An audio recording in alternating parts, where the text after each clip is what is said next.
जो है एक्सरसाइज 2.1 में जैसे जैसे फॉर्मूले आते रहेंगे बताते चलेंगे हमें, तो इनकी कंपेयर कर लेते हैं, पहले वाले की पहले के साथ और दूसरे वाले की दूसरे के साथ। ये सवाल तो इजी सा ही है, क्वेश्चन तो करेंगे कंपेयर। तो क्या हो जाएगा, x/3 + 1 = 5/3। करो इसे सोल्व, 1 को इधर ले जाओ, तो क्या हो जाएगा 5/3 - 1, तो कितना आ गया ये 2/3। x/3 = 2/3, 3 से 3 कैंसिल, तो x की वैल्यू क्या आ गई 2। ऐसी इसकी कंपेयर करो, y - 2/3 = 1/3। इसको इधर ले जाओ, कितना आ गया ये 1/3 + 2/3 कितना हो गए 3/3, और ये कितना आ गया 1। ठीक है, इस तरह से x की और y की वैल्यू निकल गई। ये तो सिंपल कंपेरिजन है, तो इसे तुम निकाल लोगे। अब मैं बताता हूं इसमें नेक्स्ट क्वेश्चन और बता दूं दूसरा। देखो आसान से क्वेश्चन है। दूसरे में कह रहा है ए में तो 3 एलिमेंट हैं और बी में यह है नंबर ऑफ एलिमेंट इन ए में तो है 3 और बी में भी 3 ही है। बी इसने लिखा है इस तरीके से 3 4 5, तो इसमें कितने हैं 3 है इसमें भी। ठीक है, अब ये कहता है ए क्रॉस बी में कितने। देखो जो क्रॉस बनता है, क्रॉस का मीनिंग क्या है मैं तुम्हें थोड़ा सा बता दूं। मान लिया समझने के लिए ए एक ऐसा सेट है जिसमें एलिमेंट है 1 और 2, और बी सेट है इस तरह का जिसमें एलिमेंट है 3 और 4। ए क्रॉस बी क्या होता है ये समझ लो एक बार। ए क्रॉस बी को ऐसे लिखो पहले तुम, देखो 1 2 है, 1 2 1 2, पहले तो इन्हें लिख लिया हमने क्रॉस 3 4। ठीक है ना, ये ऐसे करके लिख लिए। अब इनके पेयर बनाने हैं हमें। पेयर कैसे, 1 का 3 के साथ, फिर 1 का 4 के साथ, है ना, फिर 2 का 3 के साथ और 2 का 4 के साथ। ये इनकी क्रॉस प्रोडक्ट होती है, इसे क्रॉस प्रोडक्ट बोलते हैं। तो देखो इसके 2 थे एलिमेंट, इसके 2 थे, तो इस तरह से 2 दूनी 4 बन गए। और ऐसे ही इसके देखो ए में 3 है, 3 इसमें है, तो कितने बन जाएंगे ए क्रॉस बी में number of elements in A cross B, तो कितने होंगे ये 3 × 3 यानी कि 9 एलिमेंट्स होंगे। ठीक है, देखो इसमें हमें निकालना है G क्रॉस H। तो G क्रॉस H देखो कैसे निकालेंगे हम, कैसे निकलेगा G क्रॉस H। हम जो है भाई इनके पेयर कर लेंगे 7, तो पहले वाले को पहले लिखेंगे 7 5, एक पेयर हो गया। ठीक है, फिर 7 4 हो गया और 7 2 हो गया, ये हो गए। फिर ऐसे करके 8 लेंगे, पहले 8 5 8 4 और 8 2। अच्छा इसने G क्रॉस H, साथ में H क्रॉस G भी पूछा है।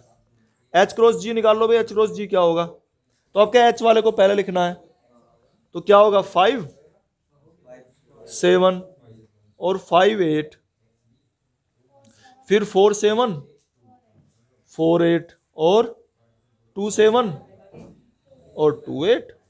ये लो, ये P और Q दिए हुए हैं, तो इसमें P क्रॉस Q निकालना है। इसको सही भी करके लिखना है ना हमें, तो P क्रॉस Q निकालेंगे तो क्या बनेगा, बनाओ इसको M N। देखो पहले तो M इसके साथ N, फिर M M M M भी तो लेंगे, फिर N N लेंगे और फिर N M लेंगे। तो इस तरीके से ये हमारा बनेगा। ठीक है, ऐसे करके हमें लिखना है। अब जो इसने दिया है वो तो गलत ही दिया है, इसका मतलब है ना, वो तो इसने गलत दिया हुआ है, तो बता देंगे कि वो तो हमारा फॉल्स है, ये सही है। इसमें कह रहा है कि ए जो सेट है वो नॉन एम्प्टी है, मतलब खाली नहीं है।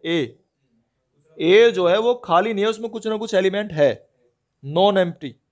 और बी जो है वो भी इसी तरह का ही है, बी भी नॉन एम्प्टी है, मतलब उसमें भी कोई ना कोई एलिमेंट जरूर है। एक है दो है वो इसने नहीं बताया कुछ भी। ठीक है, अब ये कहता है ए क्रॉस बी। अगर हम ए क्रॉस बी निकालेंगे, ए क्रॉस बी अगर निकालते हैं तो वो भी नॉन एम्प्टी होगा, कि जब दोनों ही नॉन एम्प्टी है तो ए क्रॉस बी भी तो नॉन एम्प्टी है को।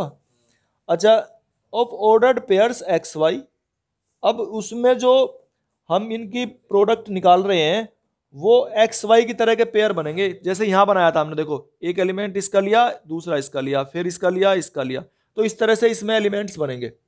अब ये कह रहा है कि अगर इसमें एक एलिमेंट इस तरह का बनता है एक्स वाई, एक एलिमेंट के बारे में बात करी, तो ये कैसे बनता है, ये पहले वाला पहले का होता है और दूसरे वाला दूसरे का होता है। तो ये इसी बात को कहना चाह रहा है, such that X belongs to A. तो देखो ये ऐसे कह रहा है X Y belongs to A cross B और X belongs to A and Y belongs to B. तो सही है, ये इसी बात को कह रहा है, ठीक है ना, कि एक्स ए का एलिमेंट है, एक्स तो है इसका अवयव और बी है इसका अवयव, तभी ये कोई पेयर इस तरह से बनता है। तो इसका मतलब ये सही बात कह रहा है।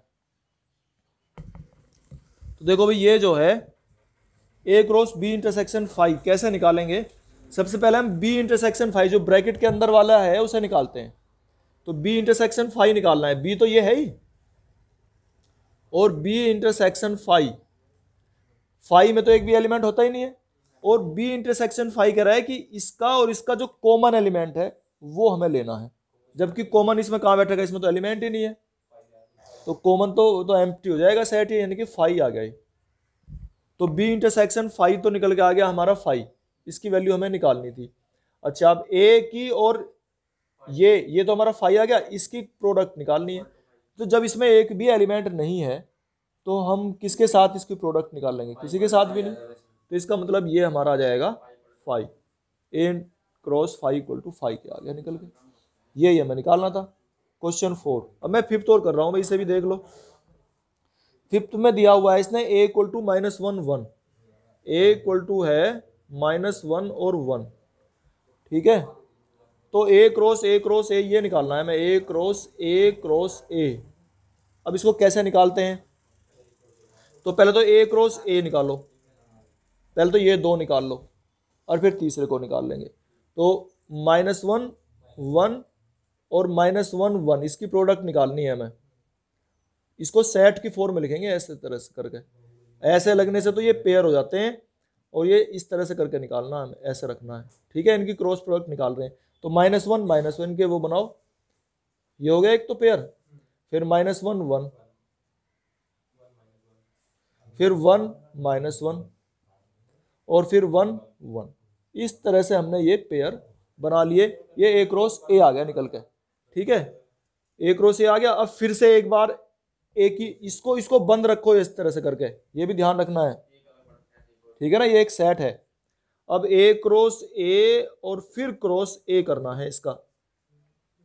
तो ए क्रॉस ए तो ये हमने निकाल कर रखा था, ये इसे रखेंगे -1 -1, इसे सारे को लिखेंगे -1 1 1 -1 और 1 1, ये रख लिया। फिर क्रॉस और इसे लिखेंगे एक बार फिर से -1 और 1। अब इनकी प्रोडक्ट लेंगे, तो कैसे कैसे ले जाएगा, ये पहले तो इसके साथ आएगा, तो क्या आएगा, ये लिखो -1 -1 और साथ में -1, ये वाला जो -1 है, और ये हो गया। फिर इसको पेयर करेंगे इसके साथ, क्या होगा, -1 -1 और 1, ये हो गया। फिर दूसरे वाले को लो, इसके साथ पहले के साथ -1 1 और नहीं, पहले के साथ -1, ठीक है। फिर इसको लो दूसरे के साथ -1 और 1 और 1, ये हो गया। फिर ऐसे ही इसको पहले के साथ, फिर दूसरे के साथ, फिर ऐसे ही इसको इस पहले के साथ दूसरे के साथ। तो ये ऐसे करके लिखने हैं, और ये अगर बस ये तरीका है इसका करने का, करो इसे कंप्लीट करो।